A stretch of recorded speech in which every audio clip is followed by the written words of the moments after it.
My best friend got married, and it took a whole year before she found out her husband had a first crush he couldn't forget. Later, that woman caused so much chaos in her home that my friend left the marriage with nothing. She warned me, "Natalie, don't marry a man like that." So when my father pushed me into an arranged marriage, I investigated Ethan thoroughly. He came from a good family, had no lingering first crush, no childhood sweetheart, and had even cut ties cleanly with all his exes. The only unusual thing was that the Carter family had adopted a girl 10 years ago and had been raising her abroad for school. My father didn't think much of it. I closed the folder and decided to marry Ethan. But in the 3rd year of our marriage, on the very first night Ethan brought his adoptive sister back from abroad, we were about to have sex. The girl carefully pushed open our bedroom door. "It's too quiet in my room. I'm scared being alone." Ethan got up helplessly and told me in a gentle voice to go to sleep first. Then I immediately called over a dozen male models to throw a party at the house. Ethan was drawn out of the room by the music and laughter. "Get out!" His words were calm, but they made everyone's spine go cold. The handsome guys fled in panic, leaving only the two of us in the living room. "What's the meaning of this?" Ethan frowned at me. I sat comfortably on the sofa, legs crossed, holding a glass of wine. "Didn't your sister say she was scared being alone? I brought more people to keep her company in bed." Raven's face turned pale. "What do you take me for?"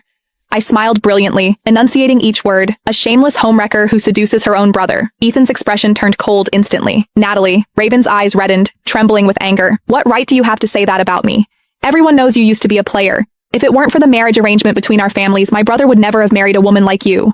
"Raven, shut up." Raven froze, tears falling as she looked hurt. "You're yelling at me? You're yelling at me for that woman? Didn't you hear how she insulted me? Fine, I'll leave. The young girl ran toward the door in distress, her pathetically short nightgown looking like it might fall off at any moment. Ethan frowned, swept her up in his arms and carried her back to her room before walking over to me. "Go to bed." I didn't move, just looked at him with a cold laugh. Ethan sighed helplessly. "I'm really tired and exhausted.